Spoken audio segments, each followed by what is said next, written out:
Hey, welcome to the Desert Life. I am Renee the Realtor.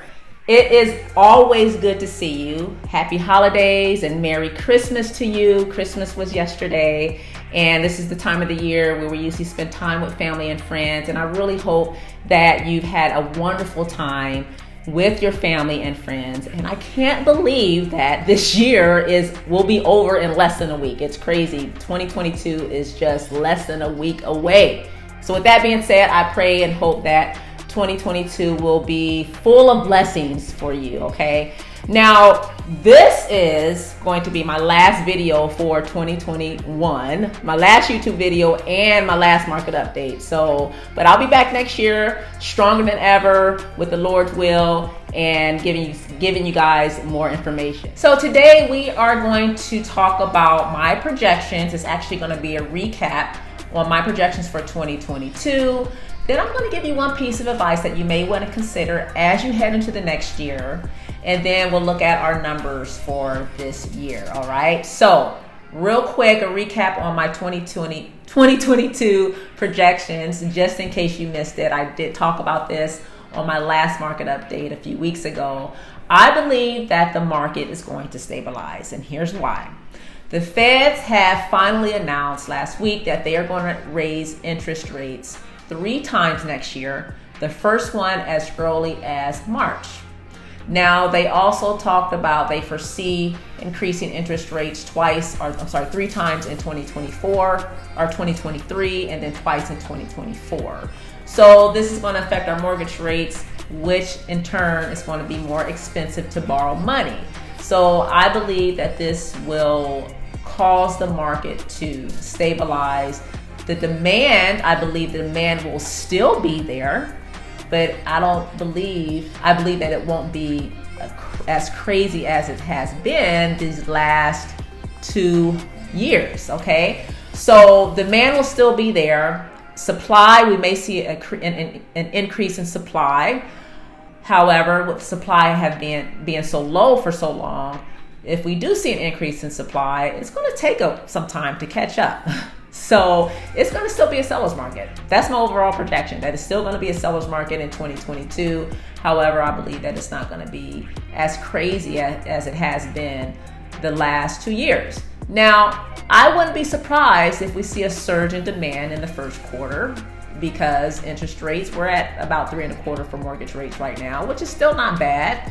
So people or buyers may want to lock in their rate now while they're still low and it's still not as expensive to borrow money. So I wouldn't be surprised if we see a surge in demand in the first quarter of 2022, but I do believe eventually it's going to stabilize. All right. So my advice to you, rather if you are buying or selling, is to save. To save money, all right?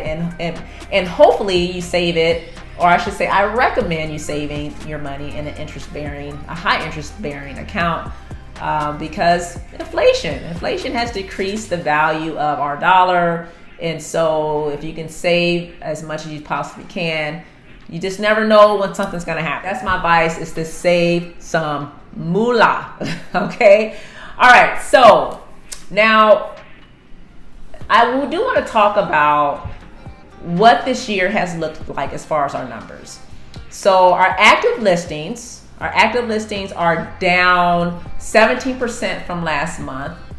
Now, this is not really surprising, because I have been talking about the last 3 months that the market is cooling off, and it's the holidays. This time of the year usually slows down because people have shifted their focus, okay?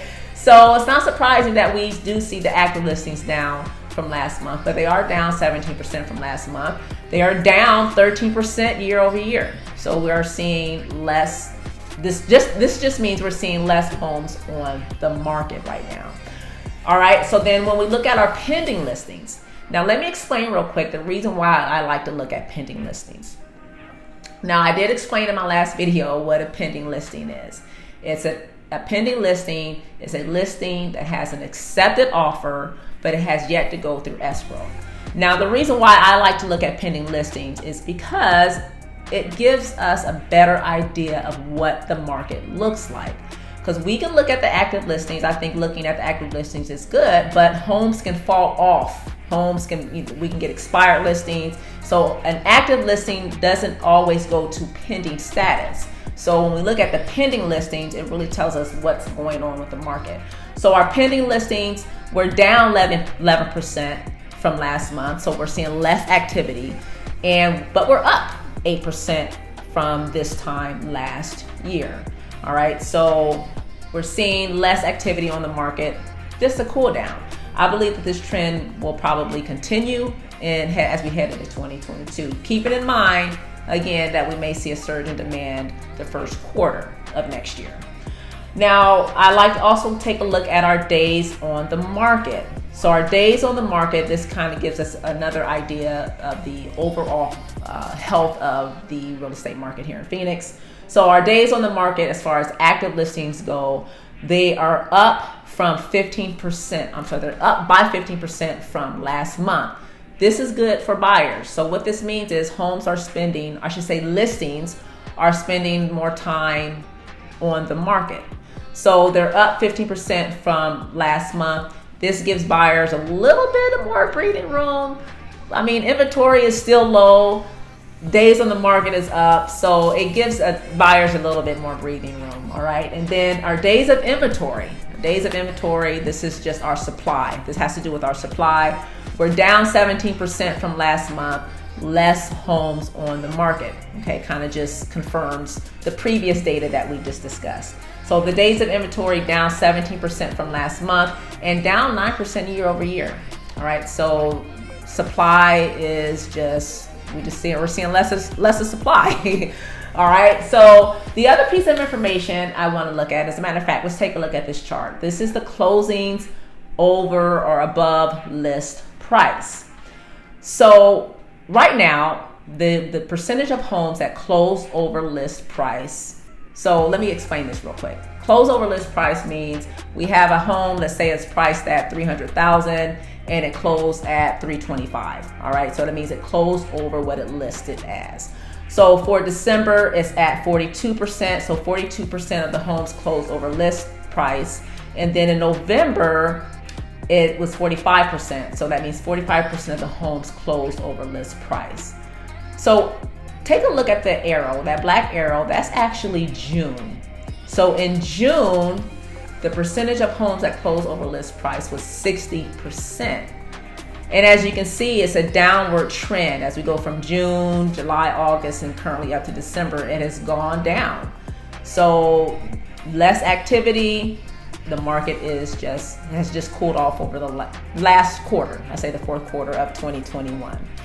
Okay, so now real quick, I do want to talk about, I always give you this piece of information, our monthly median sales price, okay? So our monthly median sales price for the greater Phoenix area as of December 24th was $430,000. And then in November, it was $425,000. So we do see a $5,000 increase. When we break that down to just the single family homes, it was $460,000. Compare that to November, it was $450,000. So we do see an increase of $10,000 there. Now, I also want to take a look at the monthly median sales price for West Valley cities. Now, when I say West Valley cities, just in case you're not aware, we have Phoenix, Central Phoenix, and then west of Phoenix, we consider that the West Valley, and then the east of Phoenix, we call that the East Valley. So our West Valley cities will include Goodyear, Buckeye, Surprise, Glendale, Peoria, Avondale, Tolleson. Those are pretty much the main ones. There are some other ones in there as well. So our West Valley cities, the monthly median sales price was $425,000. And then in November, it was $417,750. So we do see an increase there. And then last but not least, Cromford Market Index. See what we're sitting at. Cromford Market Index tells us what the balance of the market looks like. If this number is greater than 100, that means it is a seller's market. and it's been above 100, just as a FYI. It's been above 100 for a very long time, definitely this whole year. So if it's above 100, it is a seller's market. If it's below 100, it is a buyer's market. And if it's around 100, the market is as balanced as possible. So our comfort market index as of December 23rd was 388. Now, just in case you didn't know, last month it was 355.7. So it has gone up over the last month. So more up as seller's market. And like I said earlier in the video, I believe that it will continue to be a seller's market in 2022. Maybe just not as crazy as a demand as we have seen. Our supply index is 29.3. And I believe, as a matter of fact, this has gone down from my last report. I believe it was around 33, somewhere around there, the last time I reported the supply index. So the supply index is 29. Now, just in case you're not aware, if this supply index is below 100, we have less supply than normal. So 29, way below 100. Now, we may see an increase in supply headed into the new year. It is possible, but I don't believe that will catch up. We as long as demand is higher than supply, it's going to take some time to catch up. So supply index at 29, and then our demand index is at 104.7. So this number, if our demand index is around 100, demand is as normal as possible. So demand is as normal as possible, but it's still outpacing supply, which is creating our seller's market. All right, so again, my advice is to please save as much as you possibly can. I want you to be prepared for the unexpected. And then also, if you're looking to buy in the Phoenix area, please check out my website, ReneeWatkinsRealtor.com. The link is below as well. And check out some homes, okay? My website is directly connected to the Phoenix's MLS, so you can search directly on my website and get the most updated, most recent information as far as what homes are currently active, what homes are under contract, maybe even some coming soon as well. So I'm Renee the Realtor. Thank you again so much for tuning in. We'll see you next year.